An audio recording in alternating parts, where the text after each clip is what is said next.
মুসলমান ভাইরা রে আমার, এই জন্য আল্লাহ রাব্বুল আলামিন বলেন, আইনামা তাকুনু ইদরিকুমুল মাউত ওয়ালাউ কুনতুম ফি বুরুজিন মুশাইয়াদা। আল্লাহ রাব্বুল আলামিন ডেকে ডেকে বলেন, ওরে আমার বান্দারা, তোমরা মৃত্যু থেকে যতই পলায়ন করো না কেন, মৃত্যু থেকে তোমরা যতই দূরে থাকো না কেন, মৃত্যু তোমাদেরকে অবশ্যই না অবশ্যই একদিন গ্রাস করে ফেলবে। এই মৃত্যুর হাত থেকে তোমরা কেউ রেহাই পাবা না। আল্লাহ রাব্বুল আলামিন অন্য এক জায়গায় বলেন, ইয়া আইয়ুহাল্লাযীনা আমানুত্তাকুল্লাহ। আল্লাহু আকবার। ইয়া আইয়ুহাল্লাযীনা আমানুত্তাকুল্লাহা হাক্কা তুকাতিহি ওয়া লা তামুতুন্না ইল্লা ওয়া আনতুম মুসলিমুন। আল্লাহ রাব্বুল আলামিন আমাদেরকে ডেকে ডেকে বলেন, ও আমার বান্দারা শুনে নাও, হে আমার ইমানদার বান্দারা, তোমরা আমাকে পরিপূর্ণভাবে ভয় করো। বলে কেমন ভয় করবা? যে এরকম ভয় করলে আমি আল্লাহ রাব্বুল আলামিন তোমাদের উপর রাজি এবং খুশি হতে পারি। বলে এই রকম পরিপূর্ণভাবে তোমরা আমাকে ভয় করবা। ওয়ালা তামুতুন্না ইল্লা ওয়া আনতুম মুসলিমুন। আর পরিপূর্ণ ঈমানদার না হওয়া পর্যন্ত তোমরা মৃত্যুবরণ করিও না। পরিপূর্ণ ঈমানদার না হওয়া পর্যন্ত তোমরা ওই কবরে আসিও না। ওই কবর বড় ভয়ানক জিনিস। ওই কবরের আযাব থেকে যদি তোমরা রেহাই পেতে চাও, মুক্তি পেতে চাও, তাহলে সেই ক্ষেত্রে কবরের সামান রেডি করে নাও। কবরে যাওয়ার আগেই তোমরা কবরের জন্য সামান রেডি করে নাও। আল্লাহর পয়গম্বর সাল্লাল্লাহু আলাইহি ওয়াসাল্লাম বলেন, মুতু ক্বাবলা আন তামুতু ওয়া হাসিবু আনফুসাকুম ক্বাবলা আন তুহাসাবু।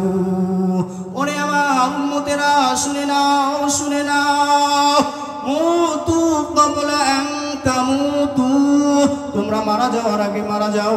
ওয়া হাসিবু আনফুসাকুম ক্বাবলা আন তুহাসাবু, আর কিয়ামতের ময়দানে তোমাদের হিসাব নেওয়ার আগে তোমরা তোমাদের আমলনামার হিসাব করে নাও। মারা যাওয়ার আগে আমি কেমন করে মারা যাব? ও ভাই, মুহাদ্দিসিনে কেরাম বলেন, মারা যাওয়ার আগে মারা যাওয়া মানে ওই মৃত্যুর কথা বেশি বেশি স্মরণ করা। মারা যাওয়ার পরে আমার অবস্থা কেমন হবে? মসজিদের ওই খাটলিতে উঠে যখন আমাকে কবরে নামানো হবে, তখন আমার অবস্থা কেমন হবে? ওই কবরের জিন্দেগিতে যদি আমি ধরা খাই, আমার অবস্থা কেমন হবে? এইরকম চিন্তা করা। ওই কবরের জিন্দেগিতে যদি আমার কলিজার ভিতরে জাহান্নামের আগুনকে ফিট করে দেওয়া হয়, তখন আমার অবস্থা কেমন হবে? এইরকম চিন্তা করা। কবরে যদি সাপ বিচ্ছু আযাব গজব আমাকে গ্রাস করে ফেলে, তখন আমার অবস্থা কেমন হবে? ওই সাপ বিচ্ছুকে কে মারার জন্য এগিয়ে যাবে? ওই জাহান্নামের আগুনকে নেভানোর জন্য কে আমার কাছে এগিয়ে যাবে? আল্লাহর পয়গম্বর বলেন, এইরকম ভাবে মারা যাওয়ার আগে যদি তুমি মৃত্যুকে নিয়ে চিন্তা করতে পারো, তাহলে মারা যাওয়ার আগে আল্লাহ রাব্বুল আলামিন তোমার নাম ওলিদের খাতায় উঠিয়ে দিবেন। সুবহানাল্লাহ। মুসলমান ভাইরা রে আমার, আল্লাহর পয়গম্বর সাল্লাল্লাহু আলাইহি ওয়াসাল্লাম বলেন, আল কবরু রাউযাতুম মিন রিয়াজিল জান্নাহ আও হুফরাতুম মিন হুফারিন নার। কবর তোমার জন্য জান্নাতের বাগান সমূহের মধ্য থেকে একটা বাগান হবে, অথবা জাহান্নামের গর্ত সমূহের মধ্য থেকে একটা গর্ত হবে। এজন্য তোমরা কবরে আসার আগে নিজের আমলের হিসাব করে নাও। তুমি কি করছো একবার চিন্তা করো। হায় হায়, আজকে আমার গায়ে শক্তি আছে, এই শক্তি তো একদিন আমার থাকবে না। আজকে আমার মুখের বাকশক্তি আছে, এই মুখের বাকশক্তি তো একদিন আমার থাকবে না। হায় হায়, আজকে আমার হাতে শক্তি আছে, এই হাত দিয়ে আমি অনেক কাজ করতে পারি। হায়, একদিন তো আমার হাতে এই শক্তি থাকবে না। আমার আজকে পায়ে শক্তি আছে, এই পায়ের মাধ্যমে বিভিন্ন জায়গায় বিচরণ করতে পারি, যেতে পারি। হায় হায়, একদিন তো আমার এই পায়ে শক্তি থাকবে না, তখন আমার অবস্থা কেমন হবে? আমি তো মৃত্যু থেকে বাঁচতে পারবো না, মৃত্যু আমাকে গ্রাস করে ফেলবে। আইনামা তাকুনু ইদরিকুমুল মাউত ওয়ালাউ কুনতুম ফি বুরুজিম মুশাইয়াদা। আল্লাহ রাব্বুল আলামিন বলেন, তোমরা যেখানেই থাকো না কেন মৃত্যু তোমাদেরকে গ্রাস করবে, নির্ধারিত সময়ে মৃত্যু তোমাদের সাথে মোলাকাত করবে।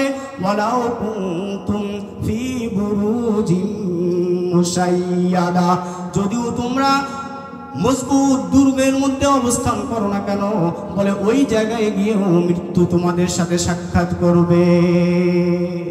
মরণ থেকে যতই পালাও মরণ তোমায় লইবে ঘিরি, যদিও সুদূর আকাশ পানে পালাও সেথায় লাগিয়ে সিঁড়ি। নদী পথে নৌকা চালাও ও মাঝি ভাই, বেলা ডোবার আগে আমিও পার যেতে চাই। ডুবে গেলে বেলারে আর ওঠে না, ভেঙে গেলে মেলারে আর জমে না। মওতু কাসিন কুল্লু নাসিন শারিবুন, কবরু বাইতিন কুল্লু নাসিন দাখিলুন। মৌত এমন একটা পেয়ালা, তুমি পান করতে চাইলেও তোমাকে পান করানো হবে, পান করতে না চাইলেও তোমাকে পান করানো হবে। তুমি যদি অজ্ঞান থাকো, এই অজ্ঞান থাকা অবস্থাতেও তোমাকে পান করানো হবে। আবার তুমি যদি হুঁশে থাকো, এই হুঁশে থাকা অবস্থাতেও তোমাকে পান করতেই হবে। এই মৃত্যু নামক পেয়ালা পান করা থেকে কোনো প্রকার তোমার ছাড় হবে না। কথা বলেন ঠিক কিনা? কবর এমন একটা বাড়ি, যেই কবরের বাড়িতে আমাদের সকলকেই যেতে হবে। এই কবরের বাড়ি থেকে আমরা কেউ নিস্তার পাবো না। আমি যদি খোঁড়া হই, খোঁড়া হলেও আমাকে কবরে যেতে হবে। আমি যদি সুস্থ হই, এই সুস্থ হলেও কবরে আমাকে যেতে হবে। আমি পাগল হলেও কবরে যেতে হবে, আমি ভালো হলেও কবরে যেতে হবে। আমি ধনী হলেও কবরে যেতে হবে, গরিব হলেও কবরে যেতে হবে। কবরের ওই বাড়িতে প্রবেশ করা ছাড়া কোনো বিকল্প নাই। কি আছে নাকি? কি বলেন? দুনিয়াতে অনেক গবেষক এই পর্যন্ত অতীত হয়েছে, অনেক দার্শনিক এই পর্যন্ত অতীত হয়েছে। কোনো দার্শনিক, কোনো গবেষক আজ পর্যন্ত এটা বলতে পারে নাই যে মৃত্যুকে থামানো সম্ভব। মৃত্যুকে থামানো সম্ভব। মানুষ গবেষণা করতে করতে চাঁদের দেশ পর্যন্ত গিয়েছে। কথা বলেন ঠিক কিনা? মানুষ গবেষণা করতে করতে জমিনের নিচে কি আছে এটা পর্যন্ত বের করেছে। মানুষ গবেষণার এমন চূড়ান্ত পর্যায়ে গিয়েছে যে একসাথে 500-600 লোক নিয়ে একটা বিমান, লোহায় ভর্তি বিমান, এই বিমান আকাশে পর্যন্ত শূন্যর মধ্যে এরকমভাবে উঠতে পারে। মানুষ গবেষণার কত চূড়ান্ত পর্যায়ে গিয়েছে। সম্মানিত সুধী সমাজ, শুধু তাই নয়, আমাদের সমাজে অনেক দার্শনিক আছে যারা বেশি চিন্তা করার কারণে, যারা বেশি নিজেকে জ্ঞানী মনে করার কারণে আল্লাহ তাআলাকে পর্যন্ত ভুলে গিয়েছে। কথা বলেন ঠিক কিনা? আল্লাহ তাআলাকে পর্যন্ত অস্বীকার করেছে। তারা বলে নাউজুবিল্লাহ, আল্লাহ বলতে কেউ নাই। নাউজুবিল্লাহ বলবেন না। তারা বলে হাসর বলতে কিছু নাই, এটা প্রাকৃতিক একটা জিনিস। তারা বলে কবরের জিন্দেগি, আলমে বারজাখ বলতে কোনো কিছু নাই। তারা বলে জান্নাত বলতে কোনো কিছু নাই, জাহান্নাম বলতে কোনো কিছু নাই। এটা একটা ন্যাচারালি জিনিস, আপনা আপনি এরকম ভাবে উজুদে আসে, আবার আপনা আপনি ধ্বংস হয়ে যায়। নাউজুবিল্লাহ। এই নাস্তিকরা পর্যন্ত এটা স্বীকার করতে বাধ্য হয়েছে যে মৃত্যু নির্দিষ্ট সময়ে অবশ্যই আসবে। লা শাক্কা ফি হাদাল কালাম, এই কথার মধ্যে কোনো সন্দেহ নাই যে মৃত্যু আমার কাছে উপস্থিত হবে। কথা বলেন ঠিক কি না? সম্মানিত সুধী সমাজ, টাকা পয়সা দিয়ে যদি মৃত্যুকে থামানো যেত তাহলে সর্বপ্রথম কারুন তার অর্থ সম্পদ দিয়ে মৃত্যুকে ঠেকাতো। কথা বলেন ঠিক কি না? ক্ষমতার বল দিয়ে যদি মৃত্যুকে থামানো যেত তাহলে ফেরাউন তার ক্ষমতা দিয়ে মৃত্যুকে ঠেকাতো। কথা বলেন ঠিক কি না? পদমর্যাদার দোহাই দিয়ে পদমর্যাদার কারণে যদি মৃত্যুকে থামানো যেত তাহলে নমরুদ তার পদমর্যাদা দিয়ে মৃত্যুকে থামাতো। কথা বলেন ঠিক কিনা? তাহলে বোঝা গেল ধন সম্পদ দিয়ে, টাকা পয়সা দিয়ে মৃত্যুকে থামানো সম্ভব নয়, গদি পাওয়ার পজিশন দিয়ে মৃত্যুকে থামানো সম্ভব নয়। কথা বলেন ঠিক কিনা?